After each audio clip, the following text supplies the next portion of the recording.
All right, let's do it live on a Monday edition of Cleveland Browns Daily. I am merely Bo. He's the great Z. The sun's out. It's brisk. It's very brisk. It's quite brisk, but the sun is out, and I'm told that the week as it goes along, there will be some warming trends. By the way, there was a lot of enthusiasm in that open. It's kind of like, I know you're not very familiar with the Christmas story, but when he finally gets his key and he's listening to the radio and he's like, oh, it's going to be a big, you can hear the bass in his voice, and it was just drink more Ovaltine, just an ad. Spoiler alert. In case you I have so much zest for life today. Yeah, I really like do. You do. I really do. Sometimes You'd never know. Sometimes when things fire you up, it gives you zest for something that you do enjoy. You're like, all right, I'm going to escape from that right now. Yeah. Maybe I'll go stroll around a mall for a while. I don't know. Just see what walk happens. aimlessly. See what happens. Why not? People still do that, apparently. They do. And we did that as middle school kids. We just walk around. Yeah. I don't know about grown adults walking around. Malls are dying right now. Especially when you're dressed to the nines, too. Yeah, really. Dressed to the nines. From what I understand. Yeah, ready to go. Ready to go. Go mingle a little bit. Yeah. Don't you think if you were in that situation and you pull up and you're like, so what's the plan? Yeah. And they're like, we're going to go walk around the mall. Then you just leave? Do you remember, you've seen, there's a film called, it's about a lot to do with fighter pilots, and there's a mission, and only one man could fly it at a certain time. It's called Top Gun Maverick. A guy named Tom Cruise is in it. Fine film. There's a scene in that film. That's right. Where he looks back to the co-pilot, who is call sign Rooster. That's right. Who's actually the son of Goose, who unfortunately Goose passed away with Maverick about 30 years previously really in another movie. A rich tapestry. I tried to. I just want to make sure people are familiar with the reference. And at one point, the main pilot, call sign Maverick, looks back to call sign Rooster. He says, you see those two rings? When I tell you to pull them, those are the eject button. The second I pull up to a mall and I'm told we're just walking around, I'm pulling the rings. Out. I'm out. By the way, probably the scariest part of when I was preparing to fly with the Blue Angels, and you probably remember this when you did it as well. I remember very little. I just remember sitting in the briefing and they're like, all right, probably not going to happen. Yeah. But in the event that it does happen, they teach you how to pull the rings. And they're like, don't worry, there's like a rocket literally under your seat that's going to launch you up and out, and you'll be flying. And then they're like, well, make sure you don't land in the water. I'm like, I don't know. What do you, I mean, all of a sudden, I could control a parachute? What am I going to do? Yeah, nothing. Let's just hope that doesn't happen. It's going to be very bad. There were no bodies of water that you were going to fall into in Billings, Montana, so I was not over Lake Erie how you were. Yeah. I do recall this. I told you with mine, I was like a last-minute call-in. The main anchor couldn't do it, so they asked me to do it, and so I just went and did it. And it was just like, you need to get there now. And so I did it. You had no time to think. I didn't think about any of it. So I didn't prepare for it. The pilot, I remember, was very kind and didn't make me. I did a lot of prep. I know you did. That's why when you were going through it, I was like, our experiences were very different in terms of the way that we did it. And you didn't have Dr. J there to document it. Didn't have Dr. He got pulled away from the mall for one day to hang out. For a day. Yeah, which was nice. One day anyway, he was all right. Dr. J. Hey, buddy. Day 57 of 120. We got a lot going on today. We acquired a player. That's right. We acquired a tackle. Titus Howard comes over. He is acquired. Reportedly. We're not allowed to officially announce it. I just did, Gibbe. Yeah. March I'm throwing 11th caution at to 4 the wind. o'clock is when it becomes official. Dusty Daniels. I'm throwing caution to the wind. You You're can't with just Dusty throw that Daniels. out there. Well, it's pretty sure he did. Y2K.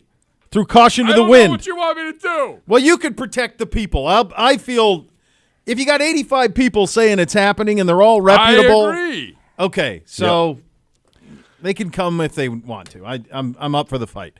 Titus Howard is acquired. Yep. Reportedly. Gibbe, there, you happy? Perfect. 2026 fifth-round pick. So that fifth-round pick, I want to say it was Albert Breer. I got it right here. I got it. I saw that and favorited it myself. November 2024, the Browns trade Zadarius Smith and a 7th-round pick to the Lions for 5th and 6th-round picks. March 2025, the Browns take that 5th-round pick, send it with Dorian Thompson-Robinson to the Eagles for Kenny Pickett. August 2025, the Browns trade Kenny Pickett to the Raiders for a 2026 5th-round pick. The Browns trade that 5th-round pick to the Texans for offensive lineman Titus Howard. So I guess you could say Zadarius Smith from 2024 has now become Titus Howard today. That's the circle there. Well, and then didn't they? The Texans flipped a 5 To get David Montgomery. To give it Montgomery. Is it R5 or their I own don't know, 5? but I like it. I like that move. I like it for David them a Montgomery lot. there. Yeah, I like it a lot. But I just was wondering if that 5th then had another. So I life. didn't see an update to that part of it. Yeah. But so he has been pretty much a right tackle. He's played some guard as well, but pretty much he is a right tackle. So I think right now I would pencil him in as your right tackle starter. That means we don't know any of the other starters yet, although you can maybe in light pencil Luke Whippler in at center. Left tackle will have to see where DeWan's at. But I think we could look at a situation where DeWan is probably maybe your swing tackle going this season, which I'd feel, and that's the best I feel about our tackles in a long time. Yeah.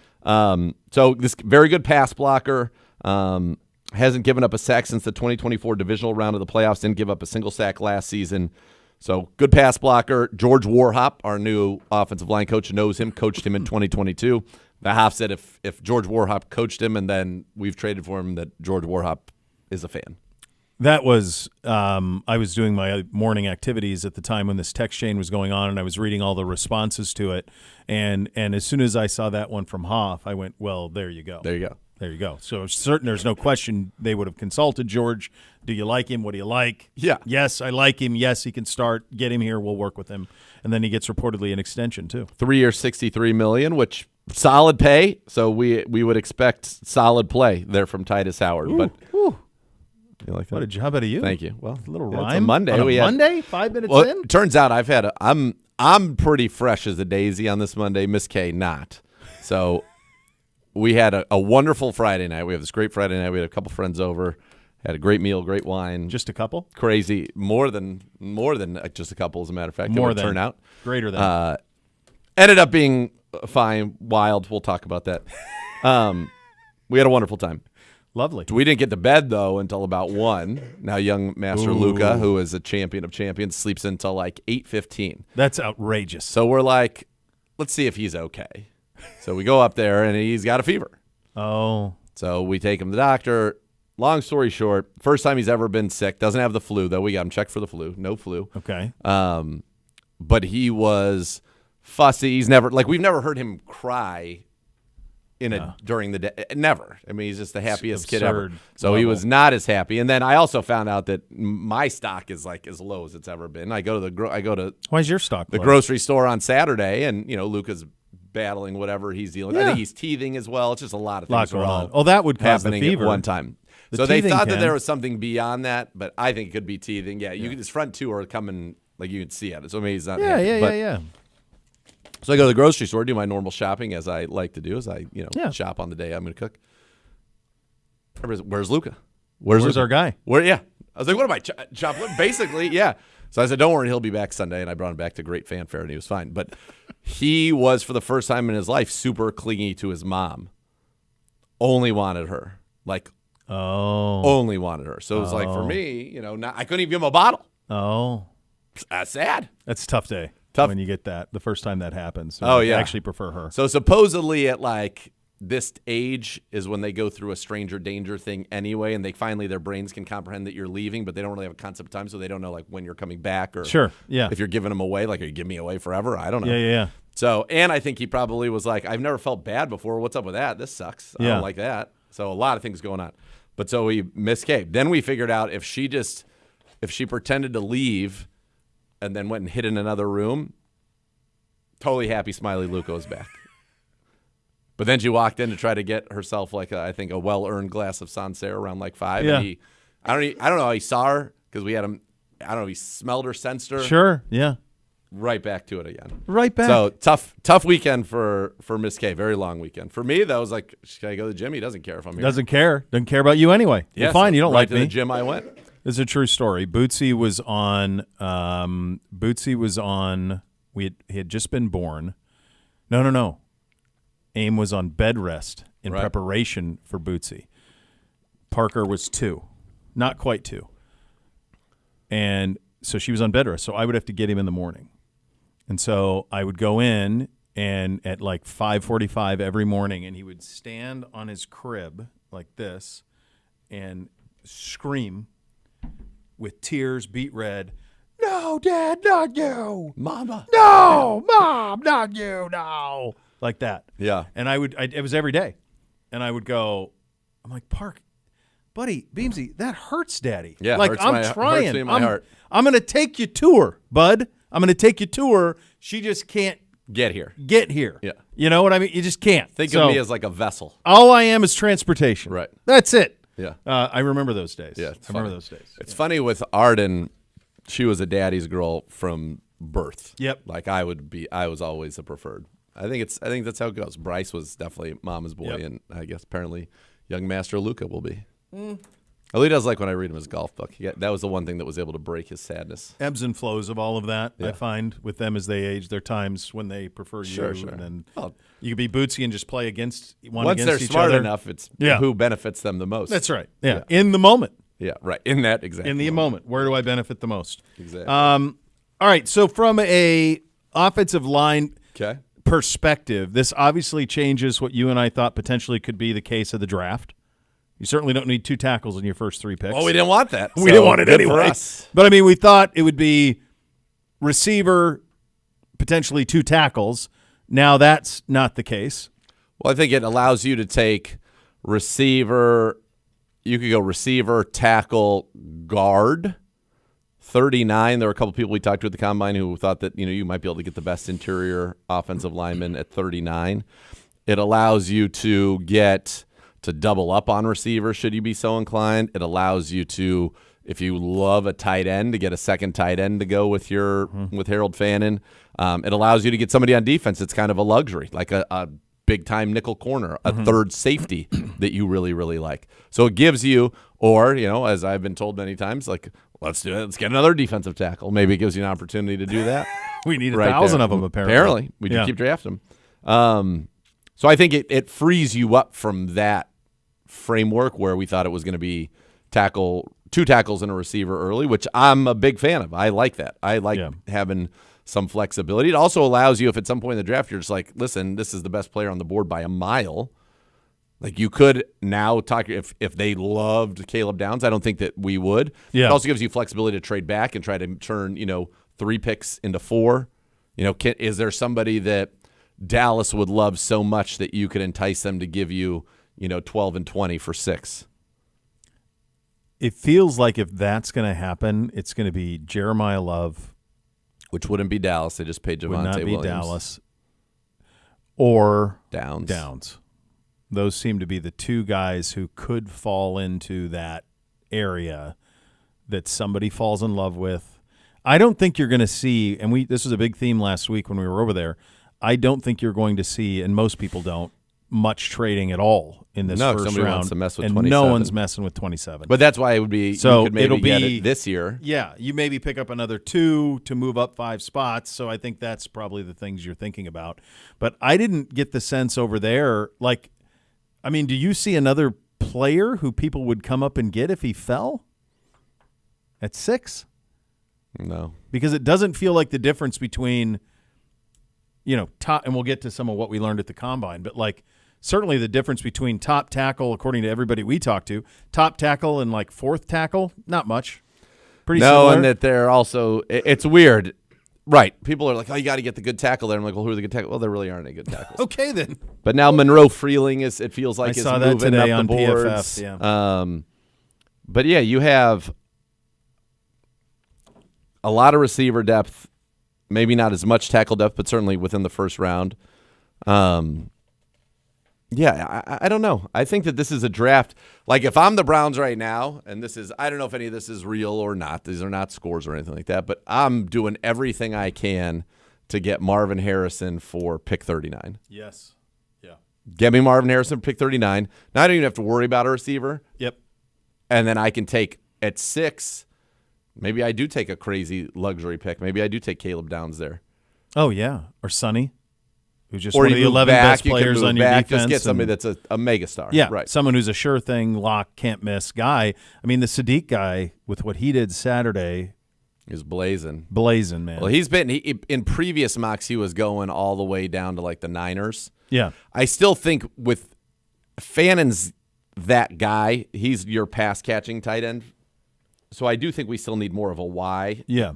than that. But it just opens you up to do a lot of things. Maybe there are a bunch of trades that you can make, and you can then who knows? But I do think that, like, I would love that. That's my new goal new hope right now. Yeah, trade for Marv. 39 for Marv or Don't something. you feel like that feels pretty feels like a reasonable? sweet spot to me based on all the conversations we had with folks over there. Yeah. And then you get Marv and two ones. Arizona is going to be a fascinating team. Miami's going to be a fascinating team. Arizona, from the standpoint of, I saw the reporting today about Garoppolo, that LaFleur loves Garoppolo. He's his guy, whatever. So, like, he could bring Garoppolo there. Okay, well, how do you eradicate yourself from Kyler? They're going to have to cut him, write a big check to cut him. Then, if you're bringing in Garoppolo, then are you bringing him in with the idea of a 34-year-old Jimmy Garoppolo, we can compete with this right away? Or are you bringing him in to keep a seat warm, which would be my bet, keep a seat warm, try to be somewhat competitive, but also realize you're going to lose a lot? And Brissett's under contract there for another year. Exactly. And then all of a sudden you put yourself in a position where you're picking at the top in 2027 or somewhere near it. That's the thing that when I saw the Garoppolo stuff, I just thought, so that goes back to Marv, because are those all related? Yeah. You know, like does Garoppolo want to be on a team with one receiver, a great tight end? They'd have Michael Wilson. And Wilson and the great tight end. Marv. He did. He is. Does not have the pedigree, but has outplayed him to this point. So, yeah, I mean, I think they're a really fascinating team for the next few days, next few months, and then over the next year, what do they try to do? Yeah, the next few weeks should be pretty fun, honestly. Yeah. I think. Well, this goes back to one thing you and I talked about when we were over there. I understand why it's in this order for the teams. The combine is where it is for the teams. Yep. But for us, it would be much better if the combine was after free agency. Yes. Because then you'd have a much better handle. Like all of the dialogue we had last week at the combine about 2 tackles and a receiver, well, one of the tackles is gone. We don't have to do that anymore. Correct. So that's out the door like that. And who knows what's going to happen in free agency? Who knows what's going to happen in trades? We may address the other tackle in free agency or via another trade. Who knows? I think we might make a couple of trades. Yeah. So they're so much of the combine is you're framing the conversations you have there without all the information. Yep. So for our perspective, it'd be better if it was like April 1. Of course. That's what it would be perfect for us. Through free agency, through the trades, now combine. When you look at our draft picks this year, and obviously we have now traded one of the fifths. We had 3 of them. Mm-hmm. We still have – so we traded our 5th from Las Vegas. So we still have 2 in the 1st, 2nd, 3rd, 4th, our own 5th, a 5th from Cincy in the Joe Flacco trade, a 6th from Chicago in the Joe Tryon-Shoyinka trade, and a 7th from Seattle in the Nick Harris trade. So we still have 9 picks by my – if I did that really quick, 2, 4, 5, 6, 7 – yes, 9 picks. This draft isn't so deep that we would need to draft all those. I think that we could be making – I think there are other trades to be made. Yeah. Yeah. So you'll have a better feel on that. By the way, if you could pull off some way Marv for 39, even if it's 39 and something or whatever, the idea that you could go out there with Marv, Judy, Bond, Tillman, Fannin, Judkins, Sampson, like your 11 personnel group is sweet. Yeah. You have an opportunity to add a couple more dudes, one on the offensive line. And I think it just gives you a freedom to add just like, let's just get the best player in the draft. Yeah. We just need great football players. Right. Get whoever's a great football player. Like if Sonny Styles that good all of a sudden. Now, I am optimistic right now that we'll be able to retain Devin Bush. So if that's the case, to me, Caleb Downs is the one that would make the most sense and that's who we've wanted for 2 years, you and I, because you could play him at safety. He could be your nickel. You're going to be able to run him, Grant, and Ronnie out there together. Yes. It just gives you so much flexibility in the things that you're able to do that I think that would be a lot of fun. Yeah, if you could come out of this thing with, like if we're doing dream stuff here, and Marv for 39, Caleb at 6, 24 is the best remaining tackle or even move line, up from 24 to 15 whatever. And give them Fine, something perfect, and take perfect. Freeling. Take Monroe Freeling at 15. Yeah. Now all of a sudden you go, oh, you're cooking with some gas here. Yeah. You know what I mean? Like that's how quickly this can all kind of flip. And one thing, and this is another example of it, the 3-year, $63 million extension. Like our ownership group does not bat an eye at that stuff. No. We can get talent. We got it. Fine. Let's go. Let's go get them. Yep. So you can. There's no magic wand where you can be one of the best teams in the AFC in one off season. That's not going to happen. But you can go a long way in righting your wrongs and being very competitive in this division next year if the next few weeks go very well. Yeah. It's very much in play. I mean, you got the coach, and that was one of the things that was pretty cool is that everybody, that we talked to there, informal settings and informal settings have a lot of great things to say about Todd Monken. He was brought here to get this offense to be good. And the consensus, I said, everybody was saying, if you guys can just be a top half of the league offense, even if that's 16th, 15th, 16th, you're going to have a chance to win this division. Yes. And that's the thing. And that's why you talk about Marvin Harrison or whether it's Carnell Tate.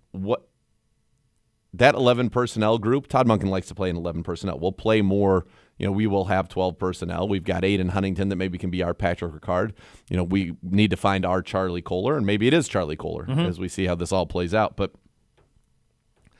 if you can get Deshaun playing at a decent level, if Shedeur can continue to improve on the positives and mitigate some of the negatives we saw, there's no reason why we can't be a top half of the league offense. No.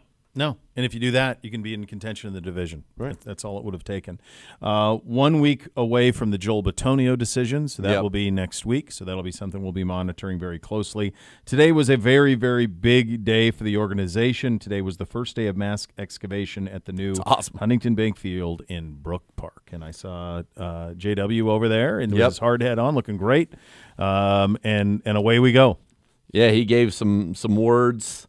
In the Browns hard hats, it's just so natural how it lends itself to being such a great hard hat. It is. But he was over there, and we had some quotes from D and Jimmy Haslam. Quote, today marks an exciting milestone moment for the new Huntington Bank Field Stadium. We are thrilled to continue to invest not only in this stadium project and mixed-use development, but in Northeast Ohio. This is more than just a stadium, and we believe that by committing over $2 billion in private investment, we will be part of creating a transformative world-class experience for our community and generate significant economic impact through construction, jobs, and future year-round events. Northeast Ohio deserves this, and we're committed to continuing to invest in the growth in our region. This is a great step in our project, and we look forward to the official groundbreaking taking place on April 30th. And obviously that's going to be a big deal. Here's from Rob DiGeronimo, the president of Independence Excavation, who's doing it.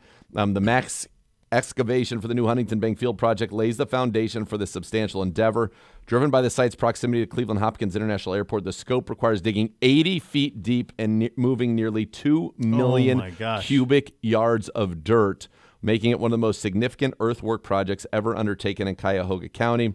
As a Northeast Ohio-based company, we're proud to play a part in what will become the region's largest economic driver. 80 feet deep. 2 million cubic yards of dirt. Have you ever built a house? From scratch? Yeah. Have I whittled it from one piece of wood? No. Have you ever commissioned it done? I have not commissioned a house. So, I know many who have. You're sitting next to one. One of the things that's so cool about it. Congratulations. No. What's really cool, one of my favorite things, though, was when they started digging the basement. Yeah. And you go in and they get how precise they get it, and then you realize how much dirt that's a house. This is 2 million cubic yards. And it's 80 feet down. Yeah. That's a big hole. Yeah. Where's all that dirt go? Oh, they're going to use it for landscaping, I'm sure. A lot of it. They'll landscape it up. I mean, there'll be hills and all sorts of stuff you'll build out there. Yeah. Would be my guess. I did learn that lesson. Never give away your dirt. There's always a use for it. You can always have a use for your dirt. But that is massive. That will be cool. Like April 30th to go over there and do the official groundbreaking, and then that hole will already be dug. Yeah. That's pretty cool. I'm hoping to get a golden shovel. I'm angling. I think you have a 47% chance at a golden shovel. I think 50. I'd say 53. The opposite of that. Well, you're more optimistic than I am. By nature. Yeah, right around there. I think there's a shot. Slightly better. It's been noted. Well, if you're already angling for it, then I think there's a very decent chance you end up with one. Yeah, I would want to have one. That seems great. Yeah. I guess the question is, how many gold shovels are they going to make? That's right. And then, what's the number that you would feel confident you're getting one? Well, as of the last time I've talked to luminaries about this, I'm going to be playing a role in it. So, I will have I would imagine, like as a Well, then role player. I completely changed there my would be- percentage. there I would think be you're a more like shovel. 68%. Well, thank you. It feels good. Yeah, I think you're like 68, 70%.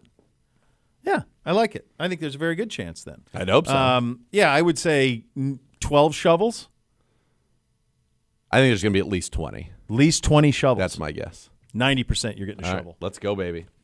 Very confident. Speak it Is that into guy existence. getting a shovel? No, I'm on a watch list. No, they're like they've got big plans. They're like radio network, wall to wall. I'm like, sweet. Where are you putting a line in the middle? Where are we going to that have dirt? power? Where's it Yeah, gonna how are come we from? getting all that? You guys let me Where's know. the internet? Yeah. Where's that going to be? That's right. You know I'll who have I'd my like hands to? I think Dr. J would be a great shovel man. Oh, I think the enthusiasm he attack it with would be incredible. He'd be fantastic. Yeah, I think he'd be Right very after a good. little mall walking. Get it all Gets him done. out of that. Get it all in. Gets him out of that. That's right. You want to go walk them all? No, I got to do a shovel. No, I got to do I a don't. groundbreaking. Yeah. No, That's I'm not going to do that. So big day around here for that. Those are your hot topics today, presented by University Hospitals, official healthcare partner of your Cleveland Browns. Coming up next, what we learned at the Combine in what was a busy already first Monday post-Combine. We'll play a little fact or fiction, among other things, coming up next. We're off and running on a Monday edition of Cleveland Browns Daily. We're presented by Ballybet, official sports betting partner of your Cleveland Browns. Please bet responsibly on ESPN Cleveland.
Car, truck, or motorcycle accident caused you injury, call the injury lawyers at 1-800-ELK-OHIO for a free case review. Elk & Elk's proud partner of your Cleveland Browns. Hello, Gibbe. Hi. How are you? Fine. How are you? Are you going to administer this? Sure. I see a fact or fiction in here. Well, I threw a one or two fact or Okay. fictions. All right. The rest of it's just kind of notes from around the combine. You know, everybody's putting out what they've heard. And, Sure. From Albert Breer to Fowler and Graziano. I was just reading Matthew Berry. He thinks that we're in contention to get Richardson out of Indy. He just dropped that little nugget. I've heard a lot of that. Yeah. So, I mean, that's the type of thing, that and the Marv one.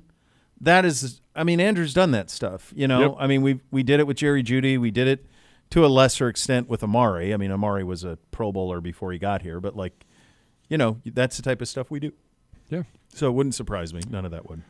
As we take a look at the NFL Combine from the weekend and some league notes from around the Combine. Fact or fiction, Carnell Tate hurt his draft stock running a 4.52 40. Fiction. Now you have teams saying that they clocked him at 4.47. Yeah. And the What did you make unofficial of the Schefter tweet about that. about that? Is that agent-driven?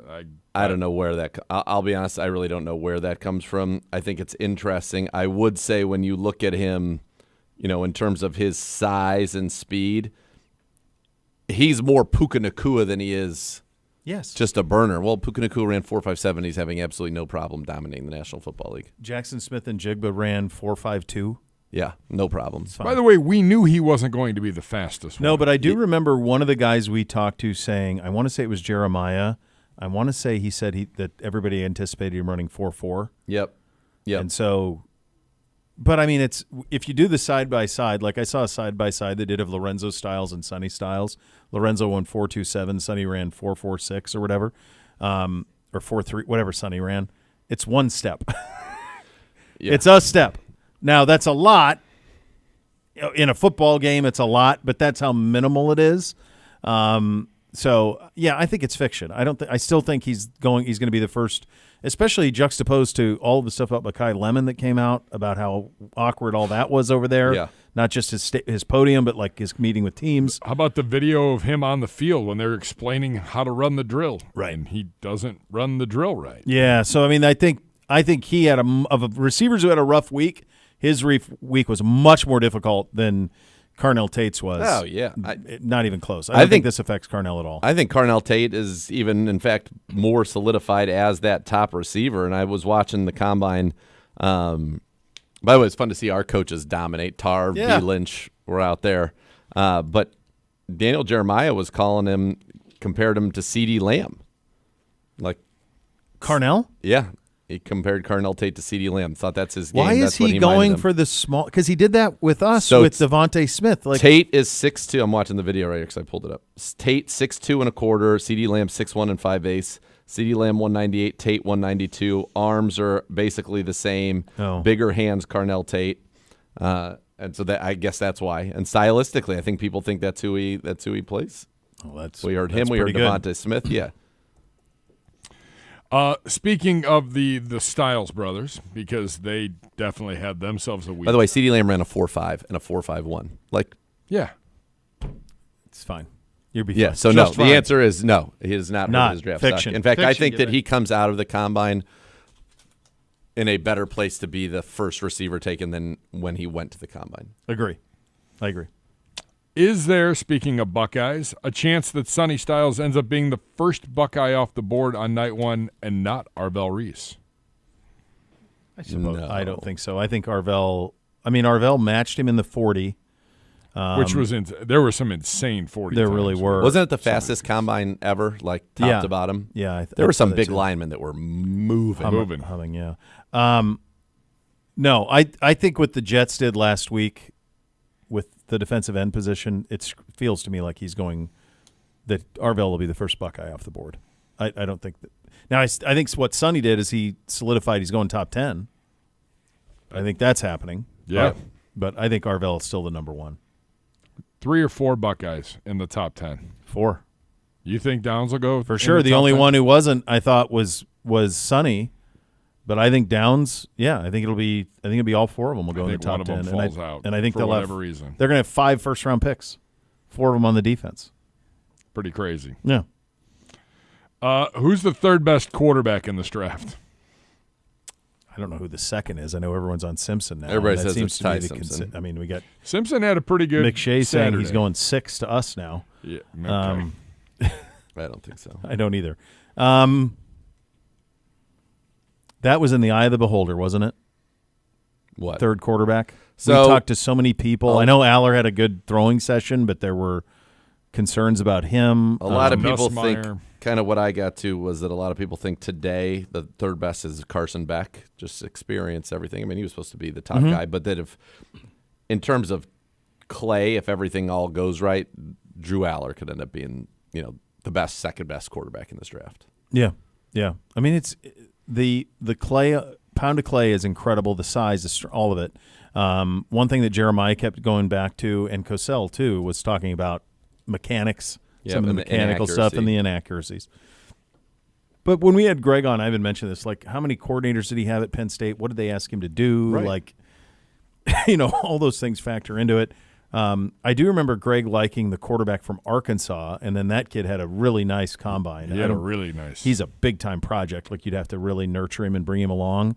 But I remember Greg liked his physical tools a lot, and then he had a nice Saturday. Up next, if the NFL draft were today, who gets drafted first? Running back Jeremiah Love or safety Caleb Downs? I mean, there's some scuttlebutt that Love could put himself into the top 5, according to some people. We have to be careful because I'll just say this, and we all know Silly this because this season. and this is the business we do. So if you are a debate show today, and you're saying to yourselves, all right, what are our talking points coming out of the combine? You have to remember that a great many people don't watch everything. We watch everything. We're knee-deep in the muck. That's right. right. So we're watching all the college football, all the NFL football. We know all these guys front and back, all this stuff. The average viewer of a morning debate show on one of the sports networks is not. So if you come on the show and you talk about Ty Simpson and Jeremiah Love, the barrier to entry on that is pretty low. Jeremiah Love was the best player at Notre Dame this year. A lot of people know Notre Dame football. Ty Simpson was the quarterback at Alabama this year. You don't have to explain who they are to have a debate about them. So I saw Orlovsky, I think, this morning saying Jeremiah Love's the best player in this draft. So if I'm the producer of Get Up, I'm going, perfect. Thank you. We can do a segment. It's a running back. He's from Notre Dame. Everybody knows who he is. Sold. That is easy peasy. So that type of stuff is happening now, which won't happen later, but it's happening now that's my theory, because it's a low barrier to entry for an audience. In other words, you're saying Caleb Downs. I think this one's eye of the beholder entirely. I think by the time we get there won't be many questions about Caleb Downs. No, and I don't think there Or Jeremiah. No. Jeremiah Love is interesting to me in the sense that could I see Tennessee say, all right, we're going to give – Tony Pollard's been good, but Tony Pollard is not Jeremiah Love. We're going to give Cam Ward Jeremiah Love to work with. Yeah. So I could see that. But then you have a head coach who's obviously defensive-minded in Bob Saleh, who probably wants to address the defensive side of the ball. So I think let's just do this. Let me just do this way. Let's just think of, like, where is the first place that makes sense for the – like, I think what you just did is on point with Tennessee, right? Ultimate weapon. Raiders aren't taking a running back. Jets aren't taking a running back. Arizona could. Yeah. Could. I don't Could. think they will, but they could. Tennessee certainly could. Yeah. Giants I don't think so. with Scadaboo. Probably not. Us, I would say probably not. Washington. Maybe. Yeah, Washington, they were playing like Chris Rodriguez and Yeah, they had no backs. They put Bill. in with Jaden Daniels and right. yeah. Eckler got hurt there, and then Yep. New Orleans. Everybody seems to think New Orleans or Yep. Kansas City. Oh, Kansas City for sure. Like if it happened there, then all of a sudden they got that solved. Yep. Yeah, It's not going to be Cincy. It's not going to be Miami. It's not going to be Dallas. The Downs, I mean, I guess you could see Downs go 10 to Cincinnati No thanks. if somehow he got there. I mean, you could see that. Yep. That's still top 10, but that I could see that. So this Bucky Brooks did his. This is the only one I'm seeing here that is after the combine. Yeah, I don't know if anybody's put anything else PFF out. put one out this morning. I saw. They so did. it had us with the guy you mentioned out of Georgia, the tackle. Freeling all the way at up 6. So that's and they had okay. Carnell at 5. They had Carnell at 5. They had Sonny at 4, Arvell at 2, Caleb at 10, and they had Love to the Saints. So this is Bucky Brooks, Mendoza 1, David Bailey 2 to the Jets, Mauagoa. How do you say his last name? Is that right? Malinois. I could have said it, and then you both said it differently, and so G-Man's telling me. Mananoa. What is it? Maui Noah. Noah. Never mind Maui the fact there's no N in There's the no name, N anywhere. but there- Maui Noah. Yeah. They have 3rd to Arizona, Arvell Reese 4 to Tennessee, Caleb Downs 5 to Giants, and then we take Spencer Fano at 6, Reuben Bain 7, Jeremiah Love 8 to New Orleans, Carnell Tate 9 to Kansas City, Keldrick Falk 10 to Cincinnati. If you're wondering where Siles 15 to Tampa Bay. No way. Yeah, I don't buy that. I don't know. And he must have taken that before we just traded for a right tackle too. Yeah. This was Yeah. Some additional notes from around the league and some of our friends in the insider business from Dan Graziano. And I've seen this a few other places as well. Vikings definitely interested in Geno Smith should the Raiders cut him, or Kyler Murray to compete with J.J. McCarthy. Do you think, there's too much smoke around them, right? At quarterback, obviously, and so they're obviously going to add to that room. Do they call Rodgers? Yes. I would. Supposedly, yes. I would think. Yes. Kevin O'Connell's coaching for his career. Yeah, because he got Kwesi took the fall for Kevin O'Connell's quarterback decisions, honestly. Yeah. So is that a scenario where does he call Rodgers and say, hey, play for a year and I'll see if I can get the kid ready behind you?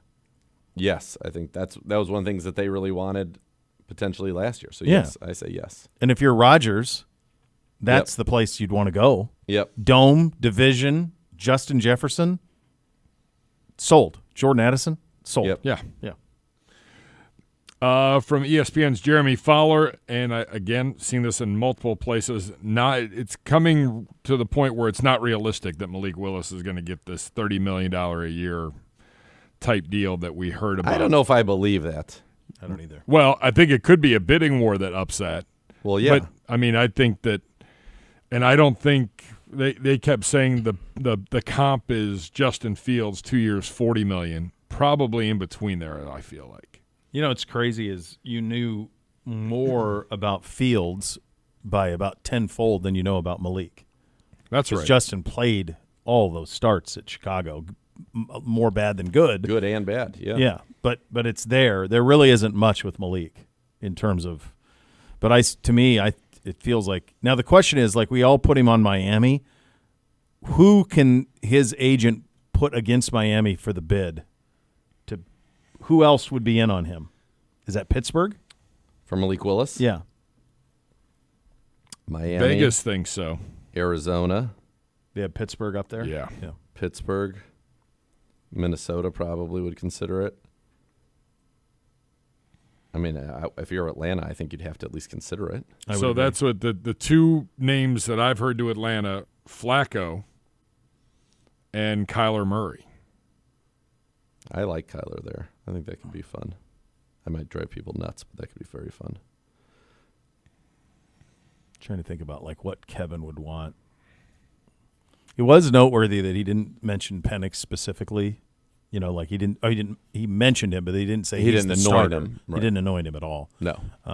So that tells me that he's that somebody down there is certainly open to adding competition to the room at the very For least. sure. Final one here. Reportedly, the trade package for Eagles wide receiver A.J. Brown would need to include a second-round pick. I think the Eagles were trying to get a 1 out of someone last week. New England seems to be a team with a lot of traction in this sweepstakes. It's great for him, and I would trade for him. I still think he's got a lot of juice left. I think he will be out of there. I think it's just a matter of where. Obviously, would prefer Marvin Harrison because he's younger, all of those things. But, I think that A.J. Brown still has serious game. It just screams New England. Yeah. Well, Braves coached him with May, opposite Diggs, team that was in the Super Bowl. Like, that's and easy. they really needed. They need it bad. Yeah. Yeah, I'm with you. The other one I saw that was interesting it's going to – the question is how much is Mike Evans going to command on the free agent market? He'd be another because great Buffalo one seems in to New be England. very interested in him, but at what price is what that comes down to. Gosh, can you imagine like letting him play with Josh Allen to finish his career? That's Buffalo. I've heard that. Yeah. That'd be, and Right. Jeez. he should want it. Yeah. The Bills should want it. Yeah. Yeah, that feels. Let's make it happen. Yeah. It's always fun. The Monday after the combine, you get the moves that we talked about earlier, but then you get all of this conjecture with people kind of emptying their notebooks after listening for the entire week. All right, good job out of you, Gibby. We'll continue the position reviews. We are in the specialist room. We will go over that. Coming up next, you'll listen to Cleveland Browns Daily. We're presented by Ballybet, official sports betting partner of Cleveland Browns. Please bet responsibly on 850 ESPN Cleveland.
All right, welcome back in Cleveland Browns Daily, presented by Ballybet, official sports betting partner of your Cleveland Browns. Please bet responsibly. Continuing with our position-free previews, or our reviews, rather, with the specialists, kickers, punters, long snappers, Dr. Z. Yes, this is one where you feel pretty good about this room overall. You certainly could run it back in the operation with those three guys and feel good about it. Andre Schmidt really was one of the best bright spots of the season, honestly. Finishes 24-27 on field goals, 25-26 on PATs, hit long field goals, hit clutch field goals, really blossomed after, what was as brutal a start to your NFL career as you could have, or in some ways you could say he was pretty responsible for not beating the Bengals week 1. I think it's one of the coolest stories of the season. Oh, yeah. People were ready to run him out of town. Yeah. I mean, people want him gone after week 1. And not on this show. No. And he stuck and then was a dude. I did want him to have to go to Huntington Bank Field and make like a 45-yarder with just Kevin, Jimmy, and J-Dub standing there watching him and be like, you make it, you're on the team. Yeah, you're out. Yeah, that's right. I remember that. Yeah. If you can't make that kick, I mean, how can you make any other kick? Yeah, but he was awesome. He was great. Great kid, too. Yep. Like, really great kid. Obviously dealt with tragedy in his family, and to bounce back the way he did is awesome. One of my absolute favorite guys to interview, just such a nice – he's just a wonderful young man. And it's – when Dustin Hopkins doesn't work out after being the best kicker we'd seen since Phil Dawson, in 2023, we don't go to the playoffs without Dustin Hopkins. No, we do not. Close. And then it just kind of went wayward for him. It's a fickle position. It's a finicky position. It's a very mental position. It's the closest to golf for all those people, because thoughts can enter your mind. Oh, I pushed this one. I got to do. I don't know if you guys watched the golf tournament this weekend. I saw the Lowry. Oh, we saved that for 4:00 in the weekend headlines. Yeah. It's right there. Man, that was tough to watch. Well, you're the first person I heard say that a kicker is like golf. It's such a soloist pursuit. And when you get in your head in either one, you can't overcome it. No, and in reality, assuming that the other parts of the operation matter, but assuming that it's done right, the ball is set up the same way every time. It's Absolutely. Not moving. Yep. And you're creating a swing to hit the ball straight where you want it. But, yeah, Andre Schmidt, he'll be back, exclusive rights free agent. Corey Bojorquez last year did not have the year that we're accustomed to for Corey Bojorquez. And the question I'm asked here, was it all his fault? No, it was not all of his fault. Corey Bojorquez fell victim to the fact that, quite frankly, we could not cover kicks. And so he was asked to punt the ball in a very different manner than he had punted it really for the majority of his career, and certainly his entire tenure with the Cleveland Browns. Bojorquez comes to the Browns in 2022. He averages 48.5 yards a punt, 41 net. The next year he averages 49.4 a punt and 42.4 net, then 49.3 a punt and 41.8 net. Meanwhile, he's hit a punt at least 70 yards in all of those seasons, including one of 84. And then last year, after we couldn't cover, they said, you got to just kind of dial it back. 45.8 yards a punt, so down significantly, almost 10%, and just 37 net, also down 10%. So I think Corey Bojorquez is still an incredibly talented punter. Obviously, you like the operation. Andre Schmidt is comfortable with him. Rex Sunahara, who was very good as well. He was Pro Football Focus's first-team long snapper this year. I think Rex Sunahara, he will be back. Local kid. It's awesome. Another just great guy to talk to. So I like our specialists. I hope all of them are back. From a returner standpoint, this is still something to me that you're looking for. Oh, man, this has been a long Forever. search, brother. We've been doing this for the amount of guys that we have brought in and talked about in camp, and we're signing to specialists and all. And we've done this so many times. Dude, you think of DeAndre Carter injured. You think about who was the guy that we had brought in a couple of years before that had been with Chicago and Miami, and he tore his ACL and then works his way back, tears his ACL. Did it again. On the kickoff in Kansas City in the playoff game. I can picture him. Jakeem Grant. Yeah. I mean, we're trying. We've tried bigly to do this. It has not, unfortunately for the Browns, it just has not worked out. You hope somebody can be that, we can find that guy. And I do think just overall in this room, one thing that we got away from last year was having a couple of guys in the room that were here just because they're in the NFL because they're really good at special teams. Yeah, right. We didn't have anybody who that's why they're in the NFL. And I don't think it would be a bad thing to go back. You think about Mike Ford, who was here. Think about Kadarrell Hodge, who had been here previously. You think about a guy, Matt Adams, who was here, Tony Brown, who was here. Those guys. Now, maybe we have cultivated some guys here to be those players, and that's fine. But clearly our special teams was not up to snuff. A change obviously has been made there. Bubba is now in St. Louis with the Rams. Los Angeles. Man, that's a way back machine right there. I do it all the time with the Chargers. Yeah. Los Angeles with the Rams. And that was a team where special teams, they probably feel like cost them getting Super Bowls. A special teams blunder in that game against the Seahawks. They're playing for the Super Bowl, and I really thought that was Super Bowl. Whoever won that game was going to win the Super Bowl. So, yeah, we definitely need some changes. As long as Josh Cribbs remains the last guy to return kicks for this football team, it's been too long. We love Cribbs. He's great. But that's been a Absolute long time. legend, but that's a long time ago. Yeah, it's a long time. So that's something that we'll be in search of again this offseason. But the kickers and the punters can go. Andre's good, Corey's good. You're good in both of those sides of things. All right, coming up next, we hit your weekend headlines, go around the sports world, the combine as well, quarterbacks, all sorts of fun in this one. It's coming up in the second hour of the program. You listen to Cleveland Browns Daily. We're presented by Ballybet, official sports betting partner of Cleveland Browns. Please bet responsibly on 850 ESPN Cleveland.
All right, for the ultimate Browns gear, head to the Browns Pro Shop, a Fanatics experience right next to Huntington Bank Field. Jerseys, hats, hoodies, collectibles, exclusive merch you will not find anywhere else. Shop in-store, online at shop.clevelandbrowns.com. The Browns Pro Shop, official merchandise for true Browns fans. Time for your weekend headlines.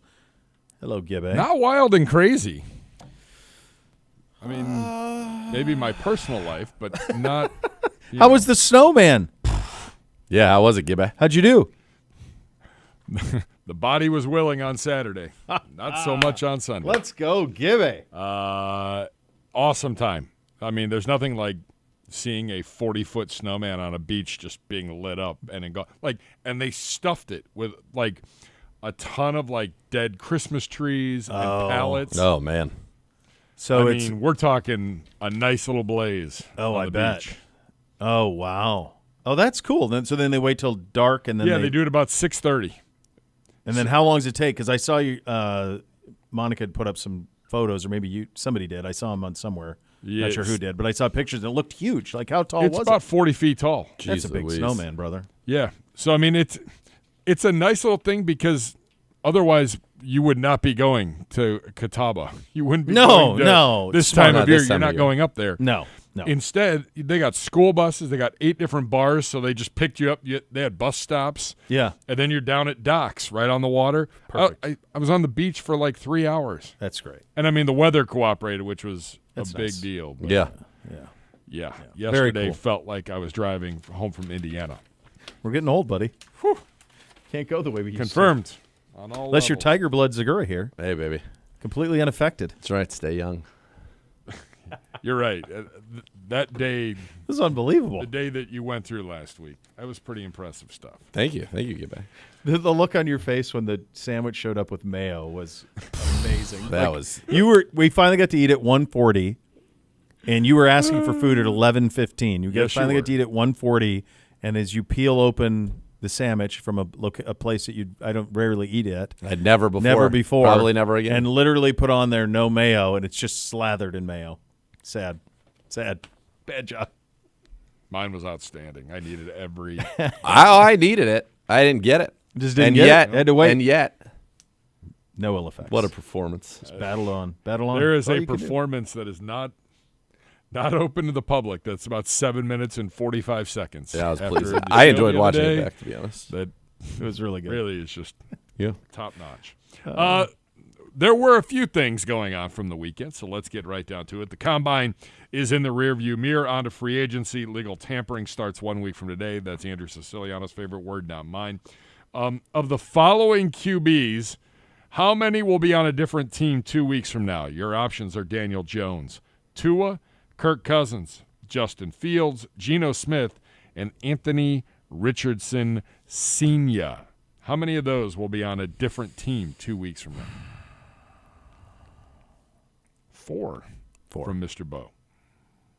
I think Daniel. 2 weeks from now or next season? Just say next season. Can we just do next Okay, season? next season. Yeah, Yeah, same. next Right. season. I'm going to go 4. 4. I think there's only 2 who stay. Daniel Jones is staying, and the only other person that has a chance to stay, I think, is Justin Fields. Those are the 2 I put that are staying. Tua, yes. Cousins, yes. Geno Smith, yes. Anthony Richardson, yes. So people are now saying that Geno Smith, not Kyler Murray, is the most coveted of these quarterbacks. He is quickly rising up. You're right. I'm seeing that When we too. played them in Vegas, he had absolutely no chance, no help, and I was pretty impressed by some of the He's throws tough, he man. made and how he stood in there and hung in the pocket. A lot of people are blaming the offense in Las Vegas for his poor performance. Now, will Well, that it was turn pretty out to sorry. be true? I don't know. He would be like if you got him. The internet's bad right now. If you got him, I would think it would be a team that feels like it's really important that we make the playoffs this year. Contend for it. Reeks of Minnesota. Yeah. I mean, that type of a spot would be like you're not necessarily looking for a long-term fix.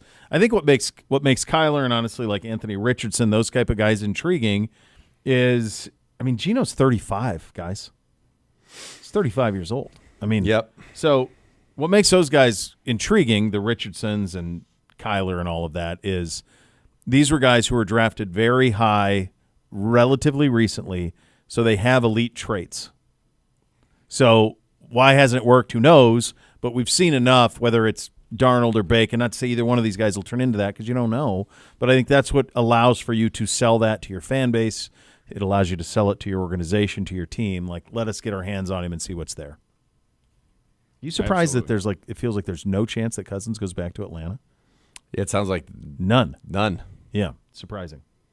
I wonder if maybe they're just not allowed to. They're not allowed to Cut and re-sign. get him. Yeah. Maybe. Yeah, it's definitely different for sure. On to number 2 from the weekend. That was just a quick little note. Ohio State basketball in or out of the NCAA tournament field after their win over Purdue. In now, but if they lose to Penn State or Indiana, out. And they play Penn State Wednesday. They play Indiana, I think, Sunday. Lose to either one of them, and then they're back out. And then they'd have to win games in the Big Ten tournament. But in now, they're 10-8 in the league, so that usually gets it done in the Big Ten. The other thing is the Big Ten teams that they were competing with, Indiana, USC. There's one other one, kind of in that mix. They've all come on hard times. USC is a just mess. Yeah, what a mess. Doesn't feel like they're a danger to really do much in the dance. No. So I think that all of that helps Ohio State's chances. I look at that and I go, what if Miami falters in the MAC tournament? Yeah. Undefeated Miami right now, who continues to hold on and somehow win some of these games. Without their players, without Scaljak Friday against when they were playing Western Michigan and win it at the buzzer. They've done that a couple of times. You saw Bruce Pearl's comments, didn't you? Oh, I did. So if you didn't see him, he was on. I think he's on Turner now. He had some comments that if they don't win the MAC tournament, even if they're undefeated, they're not one of the 68 best teams, which I just find impossible for somebody to say. Like, what is your evidence that they're not? They haven't lost. No, they're not playing the same schedule as Kentucky, but they haven't lost, and they're 29-0. Like, that has to count for something. And Correct. It's just absurd to me. By the way, the MAC's pretty good. Akron is really good. Kent's pretty dang good. Yeah. There's some good teams in that league, and it would be shameful if they were to go undefeated and lose to John Gross and Akron in the MAC championship and be left out at 33-0, 33-1. It's ridiculous. They won't be. They won't be. Yeah, why? So some SEC team that's even 500 in the league can get in? No, that ain't it. From the golf world, Zagura, you touched on it over the weekend. I don't even know how to pronounce his name. I'm not going to try. Echevarria? Yep. Echevarria. Nico Echevarria. He was 3 shots back with 3 holes left. Shoots a 5 under 66 on Sunday to win at PGA National, finishing at 17 under, beating Shane Lowry 69, along with Austin Smotherman, who had a 69, and Taylor Moore. Lowry undone by consecutive double bogeys on the par 4 16th, the par 3 17th, both resulting from tee shots that drifted way right and into the water. He remains snakebit at PGA National, where he's now finished in the top 11 for 5 straight years without a victory. Have you ever had a golf collapse like this, number one? Well. Number two. Of course. Yeah. Is there a golf course you just don't play well at no matter how often you play it? So he does play this course well. He just doesn't win. And it was really hard to watch. It was a complete there's a graphic where they show every drive that was hit on number 16 during the week. And his is the only one that's even close to where he is. So I didn't see it live. He I just read about it this morning. in so he just hit it like 100 miles straight right into the water. Yeah. Straight right. People are not hitting the ball in the water on that hole. Water's there, but it has to be so. I mean, he was probably 50 yards short and 50 yards right of everybody else. Yeah, I saw that graphic. Insane. And yeah, where they should literally every other guy that's been hit on by the entire field, and his is the only one. Even it would be like if this is where everybody else is, and his ball's over there. Wow. And then 17, he gets up par 3. Now, people have hit the ball in the water there. And he just blocked it and choked it again. He should have won this tournament easily. And what's crazy is we've seen him, obviously, in Ryder Cups be so clutch. And he's clutch. He's a major champion. He wanted to win this tournament. His daughter was there. She had never seen him win a tournament. And I guess he wanted it so bad that I don't know, but there's no bigger pressure than the Ryder Cup, and he's always money in aces that. in that. And it was tough. He won the They're Memorial. human too. They're Yeah, I human think he too. did. One Yeah. year. Because Yeah. I know because they brought him back and he was hitting like your tee shot. Oh, Like yeah. the following year at the Yeah. media outing. Yeah. And like my one buddy drove the ball really well. I would think it was on 10. Yeah. And he's like, yeah, that's pretty good. And then And then Lowry's like, hold my beer, Hold- hold my pint as I drive the green from where you're teeing up. yeah. Did they have you? Is that the one they had you guys On tee 10? And they had you Yeah. tee back at the back tees. Yeah. Their tees. Yeah. Oh, yeah. That's a. 10 I from mean, the the back carry is on that is from the back tees. The carry is 200 yards at on least. that. Well, maybe 225. He That's when I hit Jack crushed the Hanna's ball. house. Autographed it, teed it up. Did he? Sent it for a ride. That's cool. That is very, very cool. Here's something I didn't realize. So after the boys got done with all their activities yesterday, I was looking for something to watch, and the Tiger indoor golf thing was on. Yep. Yeah. So I always in my head assumed that was something that they taped and then they played it whenever. So I'm watching this thing, and Max Home is playing for Tiger's team, for Team Jupiter. And whoever the on-site, whoever's talking to him, whoever the hosts are, ask him, how you holding up? And he goes, well, I had a tee time today at 11:30. He goes, quite frankly, I'm exhausted. And then I looked up and I saw the live bug, and I thought, wait a second. These guys played their fourth round, those that were entered, played their fourth round. Max Homa played 4 rounds of golf and then went to wherever this is, somewhere in Palm Beach or South Florida somewhere, and went and participated in this thing. Like, it's not – you're not digging a ditch. I get it. But I just assumed that they recorded a bunch of these in a month. I didn't realize they were live. Live, and then a lot of them play in the Seminole Pro member on Monday. Which is today, yeah, the Seminole Pro member today. So they go do that. But, like, I didn't realize that those indoor golf things were live. Oh, yeah. That's the most I watched. I probably watched for a half hour. Did Tiger say anything about the Masters? Yeah, he said they asked him, the on-course guy goes, Marty Smith, that's who was doing it. He goes, well, how close are you to playing competitive golf? And he goes, I can play in a member guest tomorrow, meaning he was going to play in Seminole or whatever. But I was just watching him walk to the Not good. green. Not there. There's no way. He needs a cart. Yeah, he can't walk. There's no way. I don't see any scenario. Like, Let he him played have the a par cart. 3. Let him have it. Sure. I mean, know it's but I never don't gonna think he would happen even at take it. Augusta. I don't think he would even take it. No. But just out of principle. But, like, just watching him walk to the green and back, there's no chance he's walking Augusta. No chance. By the way, speaking of golf, I don't know if you guys saw this or not, and it's 20 years from now, Mm-hmm. but Toledo is getting a major. I thought US Inverness Open. would be the place to do it. Yeah, it's 2045. If you look at the U.S. Open rota, it's pretty interesting. They're basically doing an Open Championship. So they're basically rotating Shinnecock, Pinehurst, Pebble, and Oakmont, like, consistently. And then Yep. in between, they'll work in Winged Foot, they'll Marion, Country Club at Brookline. But the 4 of them are in consistent Good, that's rotation fine. all the way through. And then Inverness is out there in 2045. They are the last Ohio golf course to host a major with the U.S. Open on the PGA Tour major, and that was in '93. They hosted a U.S. Open in '93, I think. Maybe. I feel pretty confident about that. The thing that stinks is we have at least 2 courses in this state, and I'm really happy for Inverness. They just did a big rehabilitation, all this stuff. You have 2 courses in this state that can handle it, Firestone and Memorial. Muirfield, those 2 can right now host what takes to host those. And there's no scenario where Firestone – now they host it like what they call like the 5th major on the senior tour. Yeah, Colleague. The Colleague, which is really cool. But in terms of being on the PGA Tour, there's no chance of that. And Muirfield will never skip the Memorial for a year, and that's what it would take. They'd have to skip the Memorial for a year to do the U.S. Open. 93. It would be pretty Paul cool to see Azinger. it played Good there. job. Yeah, 93, yeah. It would be cool. Yeah, I mean, if you could tighten those fairways all and grow it up and make it a beast. It's a already beast so anyway, hard. but, like, for Yeah. them it's pretty easy. Like, if you were to make it U.S. Open. So I'm glad we're having one back. I won't be here in 2045. No. I'll tell you that. I don't know. Yeah.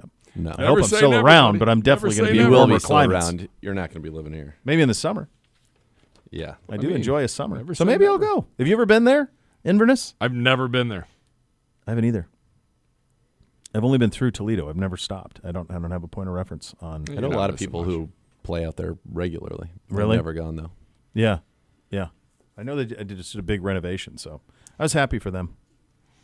Final one on the weekend headlines. A little fun. It is award season when it comes to the movies. Oh, gosh. The Screen Actors Guild Awards held last night. Harrison Ford received the Lifetime Achievement Award. If you have not watched his speech, you should. Mm-hmm. It's fantastic. My quest for you all today, give me your Harrison Ford Mount Rushmore of movies, and you may only pick 4. And that list I brought in are his achievements, and they are plentiful. Okay. Started in 1966. First of all, this is maybe the greatest career for an actor in the history of Hollywood. That's right. It's up quite there. honestly, it's up there. There's very few that you would say absolutely usurp him. The idea that he was the face of Indiana Jones and Star Wars Yep. is crazy. Yep. Absolutely crazy. And then you threw in Patriot Games and Clear and Present Danger Oh, yeah. and The Fugitive. Yeah, I mean it's. Air Force One. I got 3 locks, and then Then it's going to be a conversation. I've got 4. To me, it's almost easier to say his 4 best characters, because you could make the case that Star Wars, Empire Strikes Back, and Return of the Jedi all belong. You know what I Okay. mean? Well, let's try the task. Yeah. So what I did is I just picked 1 Star Wars movie and 1 Indiana Jones Same. movie. So to not muddy the waters. Same. That's what So I did that, and then I picked 2 others. Okay. Go. You got your first one. You ready? Yeah, so I would do Indiana Jones, Which one? Raiders of the Lost Ark. But let me change it. I'll do Last Crusade. I really enjoyed The Last Crusade. That's mine. That's my indie one. It's my favorite indie That's movie. the third one, right? It's the third Yeah. one. Only a With penitent Sean man Connery. will pass. Penitent Man Will Pass. We just watched it Saturday night with the kids. We watched the whole thing. There's not a single minute to rest. It's like a 7 to 10 minute set piece after another, after another, awesome. after another. There is no downtime. It just goes. It's my favorite one. Yeah, same. You chose poorly. You chose wisely. Wisely. All right, I'm going with Star Wars, straight up Star Wars, because we're introduced to him. I think he's peak of the cockiness of it all, everything Yep. about him. This was really difficult because he's incredible in all of them, and even as a kid was the coolest. A course. lot of people like Skywalker. I'm like, no, that dude is the guy. That's your guy right there. I went Empire just because that's one of my all-time favorite films lines in a film where Leia goes, "I love you," and he goes, "I know." I know. I love that line. So good. So I'm going to go Empire, but you could have picked anyone. There's no wrong answer. All right. Yep. What do you got? Number 3. Number This is 3, easy for me. I have Fugitive. Same. Incredible film. We just got an update on the One-Armed Man, Sykes. the Sykes, the other day, which was a stunning account. We didn't expect it. Didn't see that coming. Didn't see. We think we'd find it there, but we found it. Yeah, Fugitive. Just The Fugitive is unbelievably good. There's a huge plot hole, which we've discussed, but it's unbelievably good. It holds up to this day. oh yeah. You can watch it tonight, and it'll entertain. You could watch it with a kid who has no idea what any of it is. They'll love it. Yeah. It's awesome. Awesome. Yeah. Fugitive's. I probably, if you want to do the 10 movies I've seen the most, The Fugitive's probably on that list. For sure. Yeah. For sure. 4th was a little tricky for me. So I'm going with Patriot Games, but I could go Patriot Games. I could go Clear and Present Danger. Those are the 2 Jack Ryans. Mm-hmm. And then Air Force One is also It's great. exceptional. But I'm going to go with Patriot Games, the orig. So I went Clear and Present Danger, but could have gone. Those were the 3 I was considering as well. Were those 3? How dare you? I'm the president of the United States. How dare you, sir? The idea that from Star Wars in 76-ish Yep. through 94 with Fugitive, or 93, 94, whenever that is, that 20-year run, it's just one banger after. There's not any misses. They're all hits. Yep. They're all hits. He was fun in the Yellowstone, too, the 1883. Oh. Or 1923. 1923. He was very good in Excellent. that. I could have printed out the Him TV and Helen Mirren? list. Yeah. No, the rest of that was a mess at times, especially Yeah. in the second season, but the first season was very good. Agreed. Yeah. So, all right. Very good. Good stuff. Good job out of you. All right. Emory Hunt of the a good football one. game plan will have some thoughts on the combine, the players involved in it coming up next. You listen to Cleveland Browns Daily. We're presented by Ballybet, official sports betting partner of your Cleveland Browns. Please bet responsibly on 850 ESPN Cleveland.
Add more fun to your fandom with the Ballybet Sportsbook app. Download today. Get 50 back in bonus bets. You place your first wager of 10 or more. Ballybet, official sports betting partner of your Cleveland Browns. And now, from the Combine, Emory Hunt of the football game plan. Always enjoy chopping it up with Emory Hunt from Football Game Plan. Emory, great to be with you back at the Combine again. A year ago when we talked about a guy who's now a quarterback for the Cleveland Browns, Shedeur Sanders, and you were a big proponent of his, your top quarterback last year. What did you see in that limited sample size, which had a lot of really good, some not so good, from Shedeur Sanders in his first year with the Browns? I saw him figure it out, and I think that's an encouraging sign for 2026 because you saw what you liked about him on film at Jackson State and also at Colorado, the it factor, him being able to play above the X's and O's, him being able to create the splash play, and him being able to find the accuracy in placement on a lot of throws at the intermediate level and deeper levels down the field.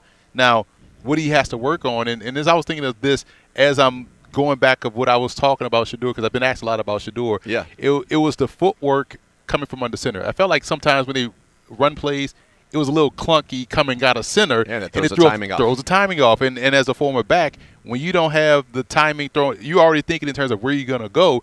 And if you see the quarterback stumble, you're like, all right, do I have to alter? And everything is thrown off. Yep. So I would like to see his footwork from under center get better. And I would also like to see him just get rid of the football in terms of knowing when to let dead plays die and get to the check down faster. Because sometimes, especially with the backs they have, with Judkins and Sampson, it might be your best bet to get them the football right out of the gate before even scanning the rest of the options and let those guys get out and go.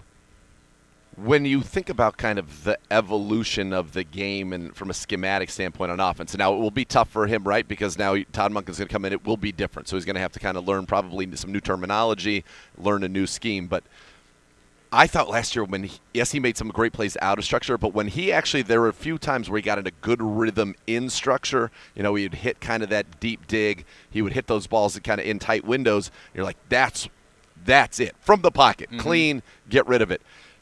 What's kind of the next evolution for him in that standpoint in terms of being, to your point, getting out quicker where the diagnosis is quick, you know where to go with the football, and boom, you just rip it? I think having just a time on task from start to finish, because one thing that no one discussed a lot of during his time coming into the draft process was how many different offense coordinators he worked with from Jackson State to Colorado and how many different play callers he worked with. So he constantly had to adjust and learn new things. So it's not like he can't, right? For sure. And so therefore, I expect him to do that with Todd Monken. Now, in this offseason, he's going to have the time and the runway to learn at the same pace as everybody else, and they're going through the same thing. So that repetition that you need to have success is going to be where it needs to be, and therefore everything will start to look like the first drive against Buffalo or the first drive against San Francisco. You're like, man, they're moving the ball down. This looks easy. Looks good. Right. They don't look like the Barcelona Dragons. It looks easy, right? And so I like the fact that everybody gets to start from a clean slate,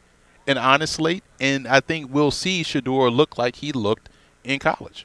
Yeah, it's going to be interesting. Open competition, obviously. Todd Monken said that, and I like what he always says. I don't determine who plays. The players determine. I like that. that. You've got, Shedeur Sanders, Dylan Gabriel, and then, of course, returning Deshaun Watson. And we'll see if he can get back to that form that he had. He was one of the top 5 quarterbacks in the league a while ago, but has shown it at this level. So that's going to be very interesting. For the Browns in this draft, though, I think their early assets, 3 picks in the top 39, 6, 24, 39, they're going to be to help a quarterback, whether that be a weapon for the quarterback at the wide receiver position, whether that be some pieces on the offensive line, maybe 2 tackles, maybe a tackle and a guard. We'll see how that ultimately shakes out. Let's talk about the receivers, because I'm a weapons. I just think you need to score to win in the NFL. Same guy. Who do you like in this receiver class? And for me, I'm thinking if there's a guy that's a real one and we can get him at 6, let's do it. Is there anybody that fits that bill for you? There's a bunch, and like I break it down from 4 different spots. Your X receiver, your Z receiver, your slot, and your big inside receiver, or big slot, or kind of tight X as we kind of call it. Denzel Boston is the tight X big slot guy. Slot guy is Mekhi Lemon. The Z is your Cornell Tate, and you also look at Jordan Tyson as your X.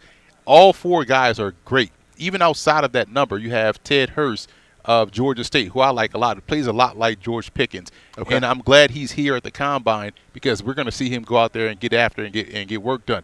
Casey Concepcion, I was a big fan of him when he was at NC State.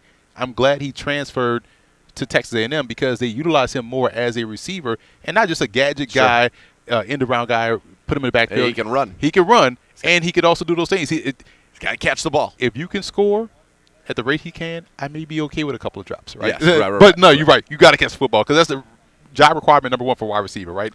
It's no different than having the Jadarian Price explosive running back that fumbles. So, got to clean it up, bro. I love the big play, but you got to clean it up. And I also like the fact that somebody deeper down that we're not talking enough about, Bryce Lance out of North Dakota State, 6'3", 205. And he could play above the rim, as you would expect a bigger receiver to play, but he can win short and quick, and you get the ball in his hands. He has the ability to weave his way in and out of traffic like a New York cab and get to the end zone. Those guys you kind of want. It's a catch-and-run league. Can you score? Can you take the ball away? And those guys that I just mentioned all can score the ball. If you're at 6 and you're looking at a team right now that's got, Jerry Jeudy, who 2 years ago Pro Bowler, best season in the league. Last year, not as good, but obviously, all the different quarterbacks, there was a lot going on there. And then the kid I like Isaiah Bond. I think Isaiah Bond can run, and when you watch the tape from last year when you're watching Shedeur, he's behind the defense at least once a game, every single game. I think that he's somebody who really could kind of blow up for. So if you're looking at that framework where you're going, let's talk 11 personnel, you got Judy, you got Bond, Cedric Tillman as well would be in the mix, Fannin, and then Judkins or Sampson in the backfield. Who would you want to add to that group? Who gives you, it's 6. Is it Cardinal Tate that fits that bill for you? Who would you want to add? That's a great way to frame it because it's like, okay, how do you piece together this offense? What don't you have that you want to add in terms of body type, skill type, and all of those things? Judy, to me, is more of a classic Z, a guy that you could put on in motion and let him just go use that speed. Bond is another Z, so you kind of need that bona fide X. So if you're looking at 6, I feel like Cornell Tate, even though I grade him as a Z, can be an X because he reminds me a lot of Devonta Smith, a quiet number 1. Everybody keeps saying that. Because that's like third person said that. Everybody, because to get it from me, everybody is peerless, right? Because he played alongside a loud number 1 in Jeremiah Smith. Just like Devonta Smith plays alongside a loud number 1 in A.J. Brown. And I say loud in terms of the game and the presence and the physicality. But Tate is always open. And Tate runs great routes. He tracks the ball rather well. He catches it. He catches the ball rather well. Denzel Boston, too, will be another one because he's a big physical guy, but also can win short and also does great after the catch. So if you're looking at receivers, I think those two, if Jordan Tyson is there obviously as well, that can fit the mold of what you want to fit because now you can push everybody down to one more natural slot position, and therefore you have 3 different types of receivers that can all win deep, short, and intermediate. And I kind of like the idea. Let's say it's Cardinal Tate, 6'3", gives you a different body type out there. And you see him outside one side, you put Bond outside on the other side, and now Judy can be kind of your slot, get a lot of free releases, and use his route running. I like the way, and Fannin's kind of a big slot, even though he's your tight end. I kind of like the way that would look. Football is as you know, is a matchup game, and it's become more like basketball in the sense that how can we create individual one-on-ones? And when you have those guys that are, I love to call them Senior Bowl routes, so they could just win with multiple routes, but to get open, you have a problem defensively because it's hard to, can we bracket this guy? But, geez, I don't want to leave this other guy one-on-one because they all run 4-3. And it's funny you talk about Bond because I felt like that Bears game, just keep doing it deep Bond. Like, obviously, he's getting behind the defense somehow. Oh, man. Yeah, you go back even watch the Pittsburgh game. Dylan was quarterback at that time, obviously, but there were 2 where he's just, if you get him the ball, we're talking 80-yard touchdowns. Now, Shedeur, he had a couple of big ones, and maybe the Raiders one, if it was just a hair in front, that's an incredible throw that he made right there. That's a touchdown. I need Bond to score on that. Yeah, I would like. Yeah, we all want Bond to score. Believe me, he wanted to score as well. But yeah, all of a sudden, you single up Bond on the. He's going to run. He just did it all year, and that's we kind of got him. Because of his story, get him undrafted. That could really help. But I think that big guy, especially when you get down the red zone, you got the tighter windows, all of that. You need that big body, good, strong hands guy. You can play above the rim or you can make those contested catches. It's interesting because I wouldn't even be upset if they double down on a position or double down on linemen.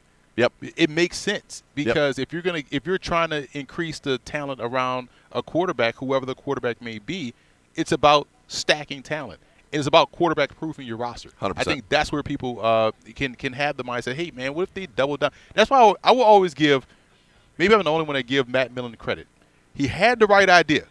When you draft a quarterback, give him weapons. And those 3 receivers he drafted were the top receivers coming out of that respective class. So I get it. It just didn't work out. But the process was smart. Yeah.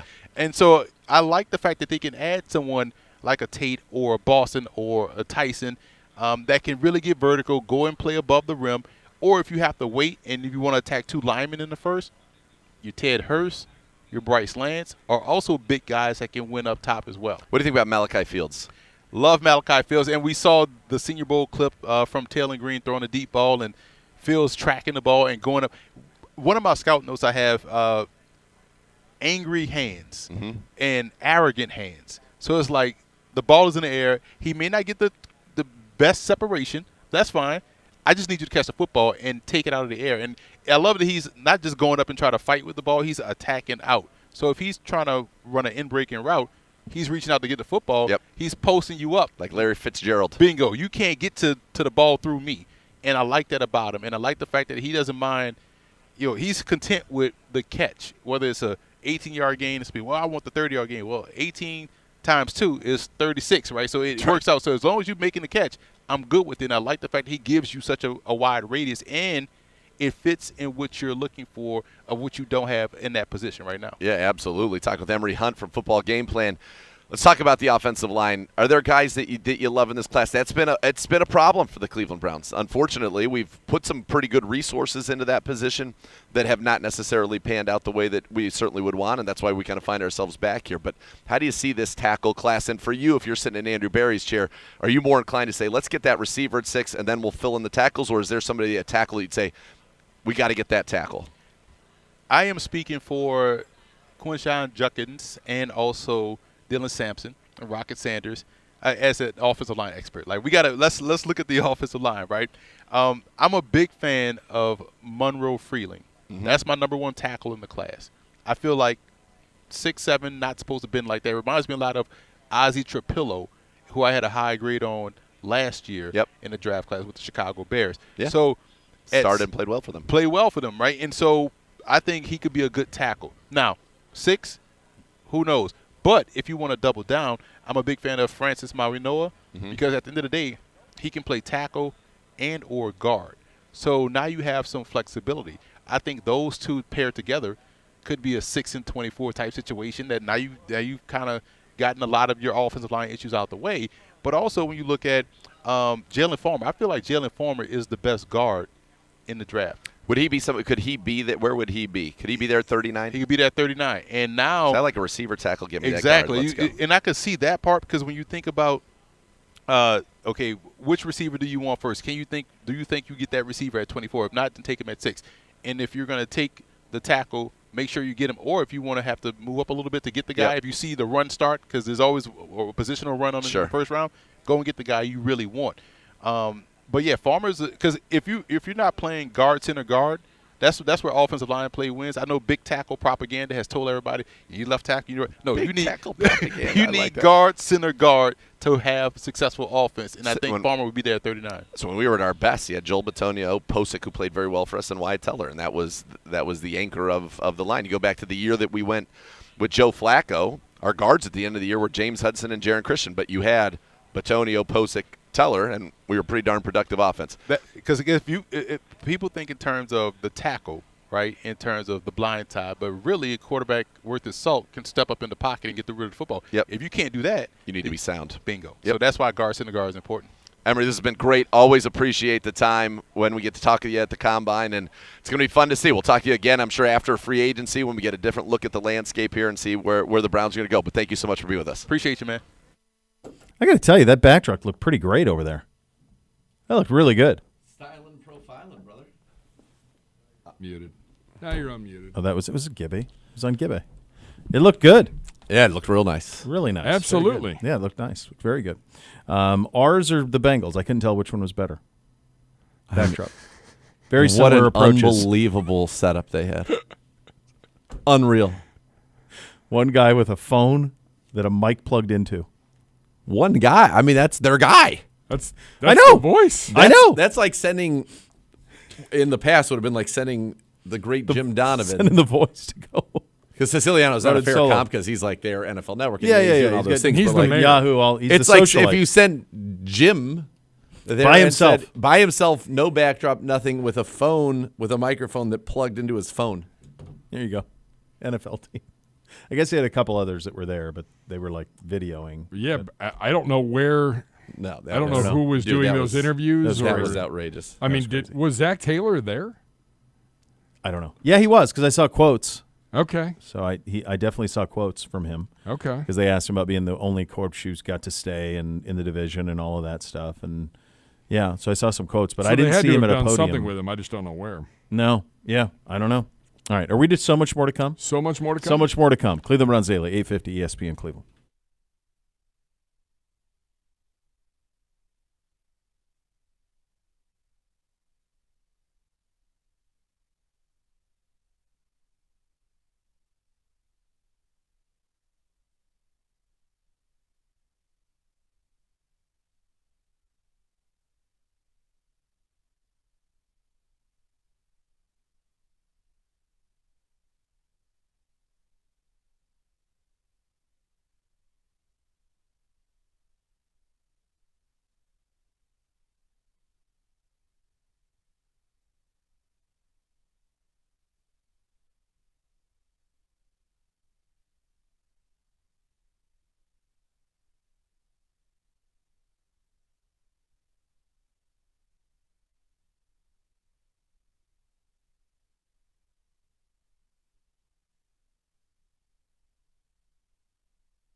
All right. We are always paying attention to things that are aesthetically pleasing, NFL uniforms and such. Did you see the Falcons teaser this morning? One of my hardest seeing? Of course. And I have a great affinity for those uniforms. So do you think they're wearing the red hats as primary and the Deion/Jeff George's as secondary? I think so. That's what I think. I think so. Because that's kind of the way they've introduced it. But, I mean, as the one-off, like if you played the Deion's, Jeff George's 4 or 5 times a year, it'd be great. Yeah. Right. I like them better in a black hat over the black than I don't like the red hat over the black. I like the red hat over the white with the black and red numbers. I think the red hat looks better over either a red jersey, like if you're going like Gerald the Riggs Bartkowski, yeah, or it looks better over a white. I don't over the black. The black is just good. Well, that's pretty great. Yeah. So that's happening. I'll be curious how they do it. The other thing and then the other new uniform is Tennessee, and it appears that Tennessee is basically going to be the Tennessee Titan Oilers. Which I'm for. Those colors both should be in the league. It's they're beautiful. Leaning as far into it as can be. And you stole them. Yeah, they wouldn't let Houston wear them. Wouldn't even let them have that much blue on their Honolulu, the Houston blue ones that they wanted to wear. Wouldn't even let them do that. So it looks like they're going full Oilers. I'm kind fine of with like it. a retro. My hunch is it'll be kind of they'll take that Oilers look and then just apply it to Titans. 100%. Put the T on there and the T almost is kind of, you could make a T that's in the shape of the oil rig. You Yeah. know, if you wanted to really stick it to them. Oof.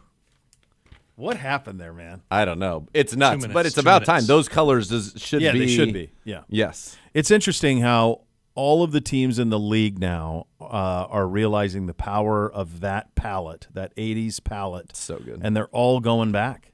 Yeah. The reaction the Denver got, the reaction Seattle Seattle? got, Tampa. I mean, all of them. They're all going back. Tampa. They're all going back to those. Why wouldn't you? Yeah, they're beautiful. It's beautiful. My hunch is they got away with it because of the manufacturers were like, wear one color of blue. I know that for a fact in terms of you can only pick this navy, this royal, whatever. But the reality is that the variety is where it is, pal. Oh, it's great. Those are two. Are those the only two? Huge wins, yeah, that I know of that are going back, and they're both going back in perfect fashion. Like, it's perfect. Yeah, yeah. And you only, in the case of Atlanta, you only appreciate it more because of how badly they botched the most recent ones. Yeah. The Titans just redid theirs. Both of those two teams just redid them like 4 years ago. Yeah, but this is good. The problem we have with Seattle, who should go back full time, is 1 that minute, 1 they minute. just keep winning Super Bowls in these. Yeah, it's the Denver problem. Like, it's their best teams were in the and New England's, honestly. Like, their best teams are in that look. Yeah. So it's kind of tough. All right, that'll do it. Good Indeed. job. We made it. We made it, Indeed, buddy. we did. All right, kids. Thank you so much for listening. ESPN Radio will continue. You're listening to Cleveland Browns Daily on 850 ESPN Cleveland.